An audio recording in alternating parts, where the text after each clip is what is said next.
In the quiet town of Weirdown, Louisiana, Randy Daughtry led a life that was, by all accounts, ordinary.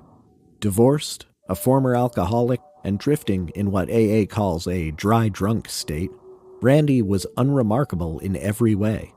He worked part-time, lived alone in a rundown duplex, and saw his kids only twice a month.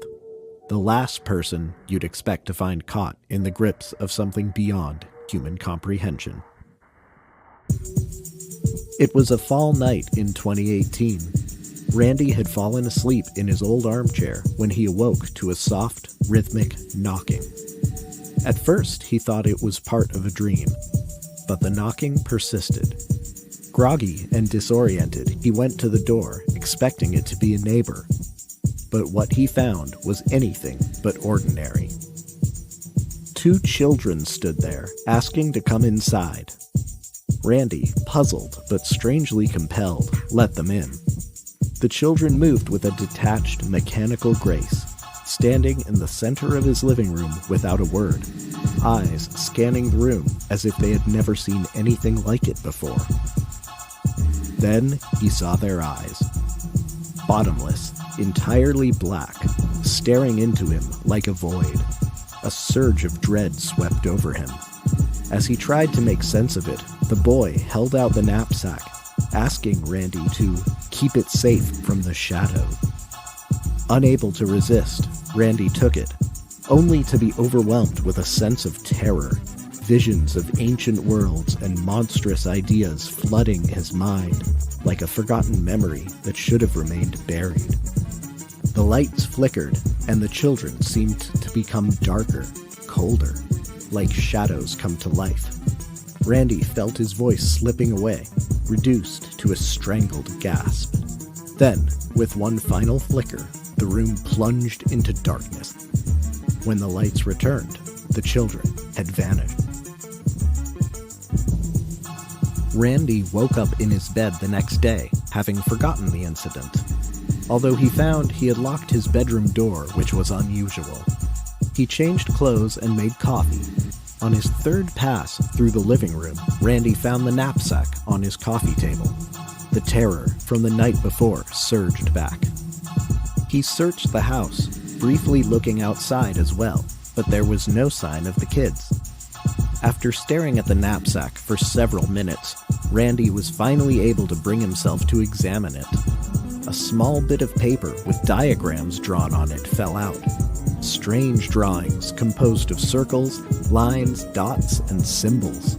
No English letters or numbers. He downloaded a few apps with photo recognition software, and very quickly discovered that it was a star map of some sort. So, on a whim, he emailed Professor of Astronomy Lucas Bella at Fortuna University in the city of Suttonbeck, about 40 miles west of him. In it, Randy claimed to have found this astronomical document in a sack by his house on the side of the road, and wondered if it might be university property. Lucas examined the map over the course of the next day, and came to the conclusion that he was being taken for a ride. On a phone call to Randy, he explained that if Randy was a sci-fi author who wanted to ask questions, he could have just said so. Or just patchwork ideas from the internet like everyone else. Randy explained that he was not a sci-fi author, but stuck with his story about finding the sack on the road by his house. The professor explained that the diagrams depict a route to a star that scientists have long been intrigued by because it is much dimmer than it should be. Nicknamed the nihilo star, its natural dimness could indicate the presence of a Dyson sphere, a hypothetical megastructure created by an advanced extraterrestrial race designed to harness the star's energy. As for the route on the map, he had no answers. Both the origin point and how one would even travel such a distance were unspecified. After posting about the map on a private online forum for astronomy professionals, Lucas returned the map to Randy. The next morning, on his way to his office, Lucas felt strangely unnerved. Surrounded by the bustling energy of the campus around him, Lucas noticed 2 tall men in black suits that seemed to be watching him. Quickening his pace, Lucas shut himself in his office, but was not granted even a moment's peace when his door opened and the two men forced themselves in. Their presence was much more unnerving up close. Tall and pale, with no hint of lip or eyebrow, one stood by the door, while the other slammed a large briefcase down on Lucas's desk. Poking out of the edges of their sleeves and collars seemed to be endpoints of tribal tattoos. The smell of burning plastic crept up Lucas's nostrils, forcing him into shallow breathing. He was briefly reminded of the time his son had microwaved some Legos. Inside the suitcase was a hulking laptop, like it was from the 1980s. However, when turned on, proved fully capable of all modern application. It displayed the page of Lucas's posts from the private forum regarding the star map. They asked the professor where the map was.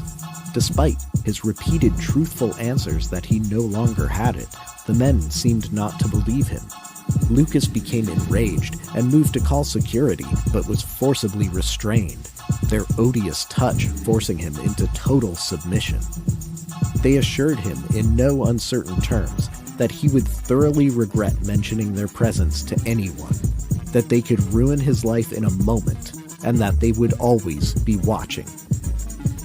As if sensing doubt, the one who operated the computer showed Lucas footage from all his home security devices.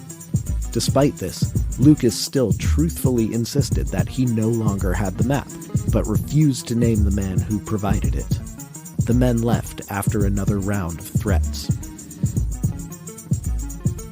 The professor canceled his classes for the day and hurried down to security to report the incident. Despite these two tall men having followed Lucas all the way to his office and then presumably leaving, there was almost no camera footage of them, and what footage existed was plagued by digital interference. Knowing his wife and children would be gone by now, Lucas headed home with the intention of disconnecting every monitoring system he had. He got there in time to notice an older vintage black car pull away from his driveway with a loud and unnatural rumbling. He then went out and bought a cheap burner phone and contacted Randy. The two of them met up at a small food court. After hearing his harrowing story about the threatening men, Randy fessed up about how he really got the map, the late-night visitation from the black-eyed children. For Randy's own safety, Lucas insisted on taking the map, lest Randy be harassed by these government agents as well. But, as Lucas would soon find out, this meeting would be the last time anyone would ever see Randy Daughtry alive. After their meeting, Lucas ditched his phone and came home. He tried to pretend everything was normal, despite trying to come up with excuses for his wife and children to spend the night elsewhere. After tense arguments, he went to bed, awaiting something he knew not what. After several hours, he heard that distant and unnatural rumbling of the old car. The walls of his house began to shake. His wife did not stir. The headlights impossibly pierced Lucas's bedroom window. They became so bright he was blinded and overcome with nausea, as if traveling at a great speed over a great distance. Once his vision cleared, he found himself strapped to a gurney in a cold and sterile rust-colored metallic room. The MIBs stood there, totally naked, with full-body tattoos swirling over their pale and translucent skin. They operated strange machines which filled the professor with intense and inexplicable feelings, like he was hearing a story, but in sensation. The men told him that if he had just cooperated earlier, this wouldn't have been necessary, even though they seemed to be enjoying their sinister machinations. The professor frantically explained over and over where the map is. He told them all about the nihilo star and the black-eyed children visitation that produced the map. As far as Lucas could understand, the black-eyed children are trying to get home, but don't know their civilization is long dead. The Dyson sphere around the nihilo star, now a giant orbiting piece of garbage. The remnants of the race ended up here, being captured by the US and Russian governments. There was a breach during the Cold War, and these immensely long-lived creatures are still being hunted. The role of the MIBs in this is unclear, whether they are bounty hunters or human beings produced through classified genetic engineering projects. Likewise, what they want by keeping the black-eyed children captive is also up to speculation. The men tortured the professor for what seemed like hours, and what we know is all that he could recollect. The abduction experience was meant to silence the professor, and it did for a number of months, until the constant news stories about the disappearance of Randy Daughtry got to him. Lucas confessed publicly, knowing that it would mean resigning his position. He told police where he and Randy met, and security footage confirms his story, but virtually no one believes the rest of it. All sorts of speculation abound about Randy's disappearance. Was it a gambling debt, a get-rich-quick drug deal gone wrong, an identity erasure? The most anyone has to go on is Lucas's testimony, which sounds impossible, but it's the only one that covers all the bases regarding Randy's disappearance. Why would a man with everything to lose give it up, knowing that no one would believe him unless he were telling the truth? Lucas has quit academia and works as an electrician for a large construction firm. The strain of his public confession took its toll, and his marriage broke up 2 years later. He presumably lives as lonely and anonymously as Randy once did, maybe awaiting his own visitation from the black-eyed children.